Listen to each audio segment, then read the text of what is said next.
हाँ जी, अपने कोले अज आई है 2017 ਦੀ Volkswagen Passat 1.8 ਲੀਟਰ ਨਾਲ। ਓਕੇ, ਕਸਟਮਰ ਕੰਪਲੇਂਟ ਹੈ ਜੀ, ਸਾਰੇ ਜਿਹੜੇ ਹੈਗੇ ਨੇ ਮਿਸਫਾਇਰ ਕਰਦੇ ਆ। ਉਹਨਾਂ ਦੇ RPM ਉੱਤੇ ਥੱਲੇ ਹੁੰਦੇ ਸੀਗੇ, ਰਾਈਟ। RPM 1000 ਤੋਂ ਬਹੁਤ ਥੱਲੇ ਚੱਲ ਜਾਂਦੀ ਸੀ, 6600 ਤੋਂ ਵੀ ਥੱਲੇ ਚੱਲ ਜਾਂਦੇ ਸੀ, ਅਤੇ ਗੱਡੀ ਬੰਦ ਹੋਣ ਨੂੰ ਕਰਦੀ ਸੀ, ਕਈ ਵਾਰ ਹੋ ਵੀ ਜਾਂਦੀ ਸੀ। ਓਕੇ, ਅਤੇ ਆਪਾਂ ਡਾਇਗਨੋਸ ਕੀਤਾ ਜੀ ਸਟਾਰਟ, ਅਤੇ ਮੈਂ ਸੋਚਿਆ ਵੀ ਨਾਲ ਨਾਲ ਆਪਾਂ ਤੁਹਾਨੂੰ ਵੀ ਅਪਡੇਟ ਕਰ ਦਈਏ, ਫਾਊਂਡ ਕਰੀਏ ਪ੍ਰੋਬਲਮ ਕੀ ਹੈ ਨਾ ਜੀ।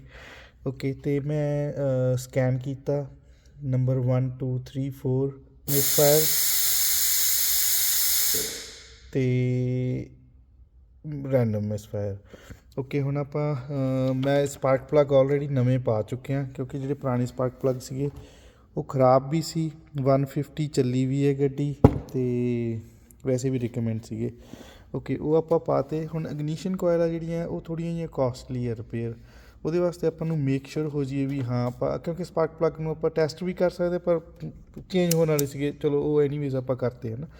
ਓਕੇ, ਹੁਣ ਆਪਾਂ ਨਾ ਇਹਦੀ ਵਾਇਰਿੰਗ ਚੈੱਕ ਕਰਨੀ ਹੈ ਪਹਿਲਾਂ ਸਾਰੀ।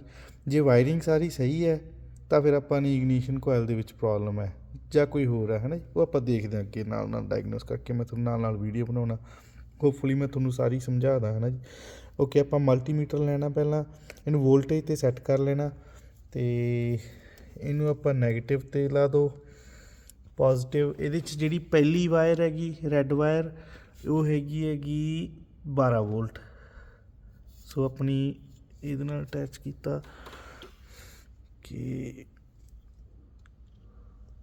ਸੌਰੀ, ਆਪਣੀ ਇਗਨੀਸ਼ਨ ਕੋਇਲ ਔਨ, ਆਪਣੀ ਇਗਨੀਸ਼ਨ ਔਨ ਕਰ, ਮੇਕ ਸ਼ੋਰ ਆਪਣੀ ਇਗਨੀਸ਼ਨ ਔਨ ਹੋਵੇ ਹੈ ਨਾ ਜੀ ਅੰਦਰੋਂ। ਓਕੇ, ਹੁਣ ਆਪਣੀ ਜਿਹੜੀ ਪਹਿਲੀ ਰੈੱਡ ਵਾਇਰ ਹੈਗੀ ਇਹ ਹੈਗੀ ਹੈ 12 ਵੋਲਟ। ਓਕੇ, ਹਿੱਲੀ ਜਾਂਦੀ ਹੈ।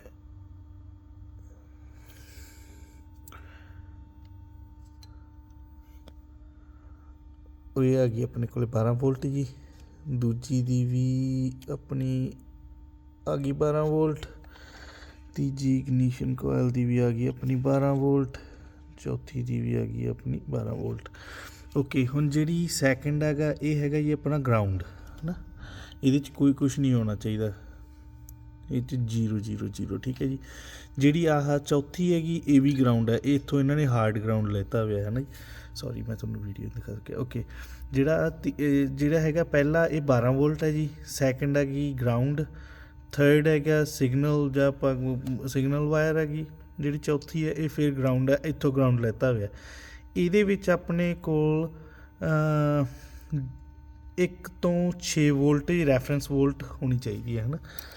ਓਕੇ, ਆਪਾਂ ਚੈੱਕ ਕਰਦੇ, ਸਾਰੀ ਸੇਮ ਹੋਣੀ ਚਾਹੀਦੀ ਹੈ ਤਾਂ ਮੀਨਜ਼ ਆਪਣੀ ਵਾਇਰਿੰਗ ਦੇ ਵਿੱਚ ਕੋਈ ਪ੍ਰੋਬਲਮ ਨਹੀਂ ਹੈਗੀ। 2.54। ਓਕੇ, ਸੈਕਿੰਡ ਦੇ ਵਿੱਚ ਆਪਣੇ ਕੋਲੇ, ਸੌਰੀ ਮੇਰੇ ਕੋਲ ਫ਼ੋਨ ਆ, ਮੈਂ ਇੱਕ ਹੱਥ ਨਾਲ ਡਾਇਗਨੋਸ ਕਰਦਾ, ਇੱਕ ਹੱਥ ਨਾਲ ਮੈਂ ਬਣਾਉਣਾ ਵੀਡੀਓ।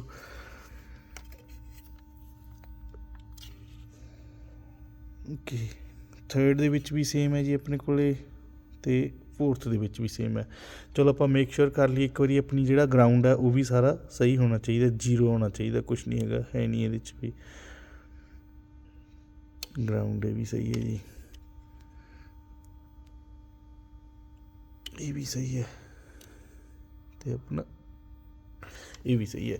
ਓਕੇ, ਹੁਣ ਆਪਣਾ ਜਿਹੜਾ ਵਾਇਰਿੰਗ ਹੈਗੀ ਉਹ ਆਪਣੀ ਸਹੀ ਹੈ, ਕਿਉਂਕਿ ਜੇ ਆਪਾਂ ਇਗਨੀਸ਼ਨ ਕੋਇਲਾਂ ਚੇਂਜ ਕਰ ਦਈਏ ਪਹਿਲਾਂ ਹੀ ਅਤੇ ਆਪਣੀ ਵਾਇਰਿੰਗ ਦੇ ਵਿੱਚ ਪ੍ਰੋਬਲਮ ਹੋਵੇ, ਫਿਰ ਉਹ ਜਦੋਂ ਇੱਕ ਵਾਰੀ ਆਪਣਾ ਇਲੈਕਟ੍ਰੋਨਿਕ ਪਾਰਟ ਕੋਈ ਵੀ ਖੋਲ੍ਹ ਲਿਆ ਫਿਰ ਉਹ ਰਿਟਰਨ ਨਹੀਂ ਕਰਦੇ। ਉਹਦੇ ਨਾਲੋਂ ਪਹਿਲਾਂ ਆਪਾਂ ਮੇਕ ਸ਼ੋਰ ਹੋ ਜਾਈਏ ਵੀ ਹਾਂ ਆਪਣਾ ਕਿਹੜਾ ਪਾਰਟ ਹੈ।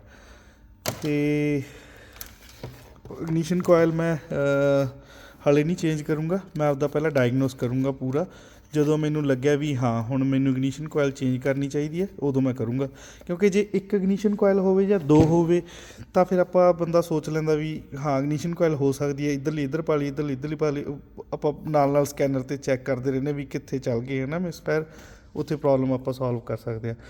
ਪਰ ਇਸ ਕੇਸ 'ਚ ਕੀ ਹੈ, ਚਾਰੋਂ ਹੀ ਮਿਸਫਾਇਰ ਹੈ। ਇਹ 100 ਦੇ ਵਿੱਚੋਂ 1-2 ਗੱਡੀਆਂ ਹੁੰਦੀਆਂ, ਬਹੁਤ ਰੇਅਰ ਹੁੰਦੀਆਂ ਵੀ ਜਿਹਦੀਆਂ ਸਾਰੀਆਂ ਇਗਨੀਸ਼ਨ ਕੋਇਲਾਂ ਇੱਕੋ ਟਾਈਮ 'ਚ ਖਰਾਬ ਹੋ ਜਾਣ। ਅਤੇ ਓਕੇ, ਮੈਂ ਕਸਟਮਰ ਨੂੰ ਪੁੱਛਿਆ ਸੀ ਵੀ ਕਿੱਥੋਂ ਕੰਪਲੇਂਟ ਸਟਾਰਟ ਹੋਈ ਹੈ। ਉਹ ਕਹਿੰਦੇ ਸੀ ਵੀ ਅਸੀਂ ਆਇਲ ਚੇਂਜ ਕਰਵਾਇਆ ਗਾ, ਮੈਂ ਨਾਮ ਨਹੀਂ ਲੈਣਾ ਸ਼ੌਪ ਦਾ, ਆਇਲ ਚੇਂਜ ਕਰਵਾਇਆ, ਉਸ ਤੋਂ 7 ਘੰਟੇ ਕਿ 8 ਘੰਟੇ ਬਾਅਦ ਬਾਈ ਕਹਿੰਦਾ ਵੀ ਜਿਹੜਾ ਮਿਸਫਾਇਰ ਆ ਉਹ ਸਟਾਰਟ ਹੋ ਗਿਆ ਸੀਗਾ। ਇਸ ਚੀਜ਼ ਨੂੰ 1 ਮਹੀਨੇ ਤੋਂ ਉੱਤੇ ਹੋ ਗਿਆ ਅਤੇ ਹੁਣ ਮੇਰਾ ਜਿਹੜਾ ਸੈਕਿੰਡ ਹੈਗਾ ਉਹ ਮੈਂ ਚੈੱਕ ਕਰੂੰਗਾ। ਮੈਗਨੈਟਿਕ ਸੋਲੋਨੋਇਡ ਆ ਜਿਹੜਾ ਕੈਮ ਦੇ ਉੱਤੇ ਲੱਗਿਆ ਹੋਇਆ, ਇਹ ਵੀ ਫੋਲਟੀ ਹੋ ਜਾਂਦਾ ਹੁੰਦਾ, ਕਿਉਂਕਿ ਜਦੋਂ ਕਿ ਆਇਲ ਦੇ ਨਾਲ ਫਿਰ ਇਹ ਵੀ ਚੈੱਕ ਕਰਨਾ ਬਣਦਾ ਆਪਣਾ, ਹੈ ਨਾ। ਮੈਂ ਇਹਨੂੰ ਖੋਲ੍ਹ ਦਾਂਗਾ, ਫਿਰ ਮੈਂ ਉਸ ਤੋਂ ਬਾਅਦ ਵੀਡੀਓ ਸਟਾਰਟ ਕਰਦਾ।